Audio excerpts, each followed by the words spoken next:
Eh bien, je dois dire...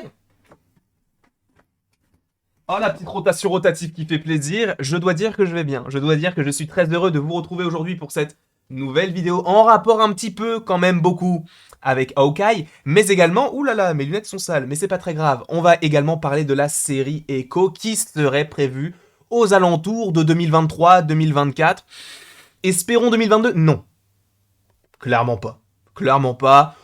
On va avoir quelque chose d'ici 2023, je pense, début, quelque chose dans ce style-là, mais en tout cas, on aura bien une série Echo qui a été officialisée lors du Disney Plus Day, et justement, aujourd'hui, nous allons parler donc de Hawkeye et des 3 premiers épisodes, et de savoir quels peuvent être les premiers liens qui peuvent exister donc avec cette série Echo, qui est un petit peu un ovni entre guillemets, puisqu'elle a été annoncée avant que l'on connaisse même le personnage, donc c'est assez étrange, puisque le personnage est arrivé pour la première fois dans l'épisode 2, ou plutôt à la fin de l'épisode 2, c'était entre guillemets le cliffhanger, si je puis dire ainsi, et justement, attention spoiler, c'est peut-être un petit peu tard pour le dire, mais si tu es là sur une vidéo où je t'ai précisé qu'on allait évoquer les 3 premiers épisodes de Hawkeye, c'est bon, hein, je pense que j'ai fait mon devoir. En tout cas, évidemment, attention spoiler, si tu ne veux pas être spoilé de quoi que ce soit, ne regarde pas la suite de cette vidéo parce que tu risquerais d'avoir des petits indices, des petites théories en rapport avec la suite d'Hawkeye et peut-être le début de la série Echo. Parce que justement, dans cette série Hawkeye, on découvre Maya Lopez, on voit qu'il y a un fort lien notamment avec le petit Wilson Fisk quand elle est plus jeune, même si bon, à l'heure actuelle, donc nous sommes, au moment où je tourne cette vidéo le 2 décembre, visiblement, on ne sait pas encore qui c'est, mais je pense à 98,7% que c'est bien Wilson Fisk. Mais après, on n'en sait pas grand-chose encore pour l'instant, mais on suppose que c'est bien lui qui lui pince la petite joue, hein, bien sûr. Et justement, à la suite de tout cela, il s'est passé pas mal d'événements dans sa vie, et notamment en rapport avec son papa. Mais ça, on va y venir un petit peu plus tard. Justement, quand on découvre le personnage d'Echo la première fois, c'est donc dans cette scène-là où elle est entourée de rouge, ou en tout cas elle est éclairée de rouge. Ensuite, on la voit plus jeune, donc avec Wilson Fisk, possiblement, mais également avec son père. Et ça, c'est aussi assez intriguant, parce que, en fait, tu comprends que son père donc faisait partie de la Tracksuit Mafia, donc la mafia des survêtements, donc la mafia dans laquelle elle est actuellement, donc où elle fait équipe donc avec les bro, si je puis dire ainsi, et donc également avec Cassie, qui ne fait pas vraiment partie de son petit univers, mais en tout cas, on a bien ce personnage-là qui a pris la relève de son petit papa.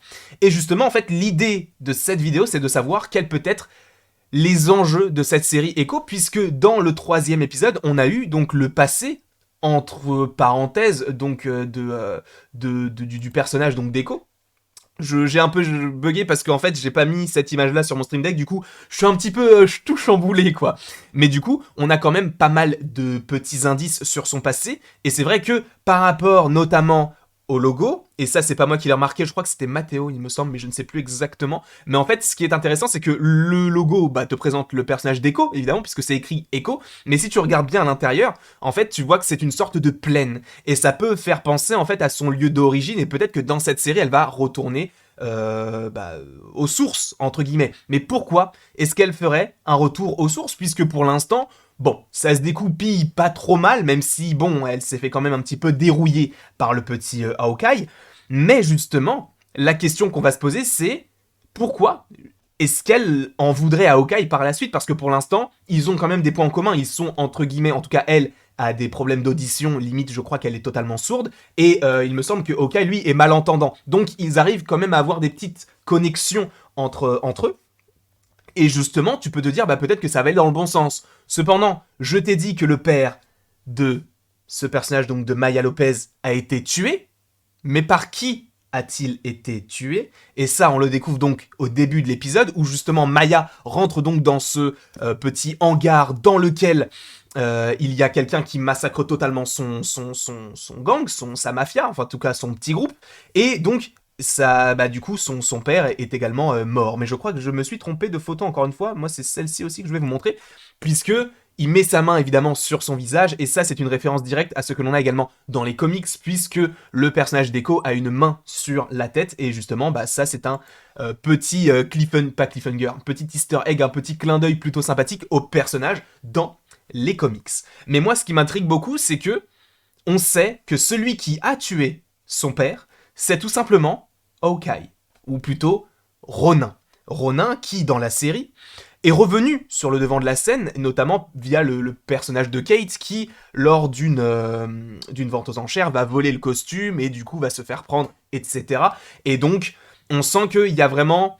Comment peut-on dire ça? Il y a vraiment une rancœur envers ce personnage-là, puisque c'est lui qui a tué le père de Maya. Maya qui était extrêmement attachée à son père, mais également à celui qui était derrière, Wilson Fisk. On sait très bien, mettons ça sur le côté. Mais, pour le coup... Quelle peut être la suite par rapport à Echo? Est-ce que Echo saura que c'était bien Hawkeye qui était à la place du Ronin, puisque en soi c'est une série Hawkeye, donc ça m'étonnerait beaucoup qu'on ne l'évoque pas, sachant que je vais te parler d'un autre truc juste après.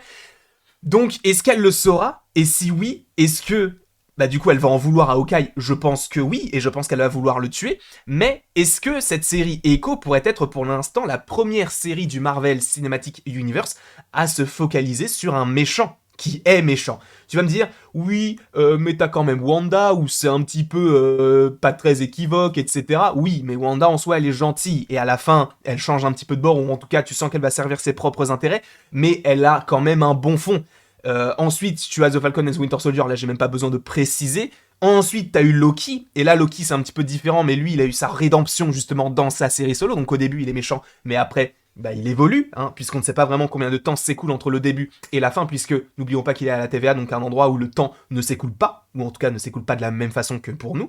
Donc je pense que si jamais Maya apprend que Hawkeye c'est bien Ronin, je pense qu'elle va vouloir le tuer, parce que en plus de ça, dans la scène où Maya découvre qu'il y a un massacre dans son petit groupe, il y a du sang partout. Alors ça c'est assez... je dirais pas que ça m'a choqué, mais je trouvais ça assez osé de la part de Marvel, qui de plus en plus essaie de rendre ses programmes un petit peu adultes.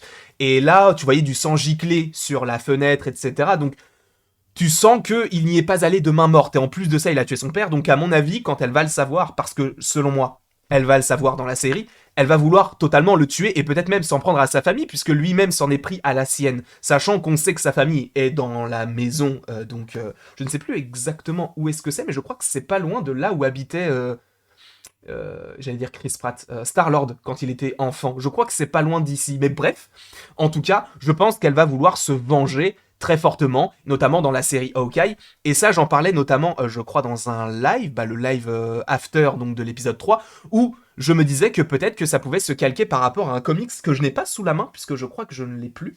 Mais en fait, il y avait un comics en rapport avec les Avengers, où justement, t'avais le personnage de Yelena Belova, qui arrivait et qui se faisait en soi défoncer. Et à la fin du comics, la toute dernière case, c'est Yelena qui est strappée, tu sais, elle a les plâtrés de partout, et elle dit qu'elle va se venger.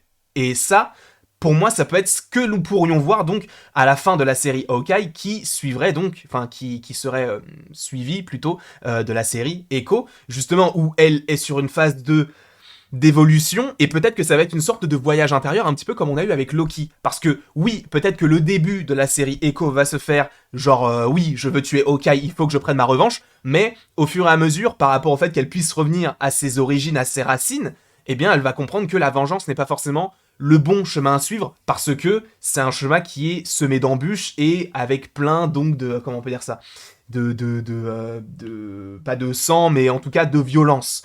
Et je pense que tu vas avoir plusieurs personnages qui vont essayer de la remettre sur le droit chemin, entre guillemets, et notamment le personnage, est-ce que je l'ai là? Oui, de Daredevil, je pense, ce n'est pas impossible, sachant que apparemment il serait dans la série et qu'il y a bien des petits liens entre elle et donc le personnage de Daredevil, sachant que j'essaye de trouver la photo, mais je crois que je ne l'ai pas, ou alors peut-être que je l'ai. Je l'ai, incroyable, et en plus, je suis en tout petit. Mais du coup, il y a bien des liens entre les deux personnages, donc ce ne serait pas illogique de les voir se rencontrer dans la série solo, mais donc je vois plus cette série Echo comme une sorte de voyage intérieur, un petit peu comme Loki, et que ça évolue dans le sens où Echo sera peut-être pleine de rancœur au début et de vengeance, mais au final, elle va suivre un chemin qui va lui faire comprendre que, en soi, oui, il s'est passé des choses dans la vie de Hawkeye et dans sa propre vie, et que même si elle se venge, même si elle va vouloir tuer Hawkeye à un moment donné, eh bien, ça ne changera pas le passé, son père restera mort. Donc, je pense que cette série peut se dérouler de cette façon-là. Encore une fois, je n'ai aucune information, hein,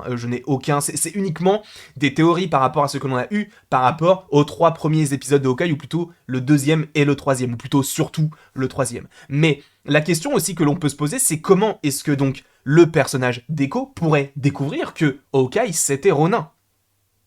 Scène post-générique de Black Widow.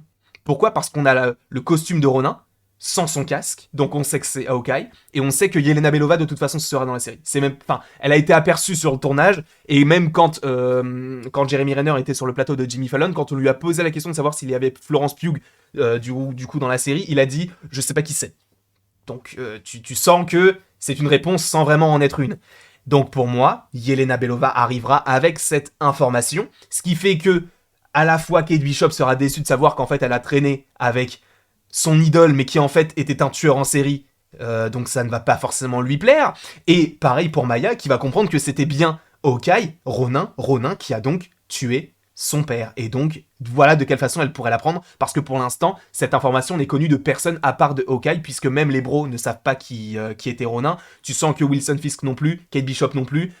Pour l'instant, il n'y a que Yelena qui a cette information, et du coup, le personnage de Val. Voilà tout ce que j'avais à vous dire par rapport à la série Echo et de comment ça pourrait s'agencer uniquement par rapport aux 3 premiers épisodes de la série Hawkeye. Donc peut-être qu'à la fin de la série, cette vidéo sera caduque, mais pour l'instant, c'est comme ça que j'imagine cette série Echo, puisque j'imagine pas une série Echo avec un personnage qui va très très bien, sachant que je pense que c'est dans la série Hawkeye qu'elle va apprendre que c'est Hawkeye qui a tué son père. Voilà comment j'imagine tout cela. En tout cas, j'espère que vous avez apprécié cette petite vidéo. N'hésitez pas à l'aimer, à la partager, à la commenter et à vous abonner. Cela me ferait bien évidemment extrêmement plaisir. Et après toute cette longue vidéo, il ne me reste plus qu'à vous dire à la prochaine pour la prochaine.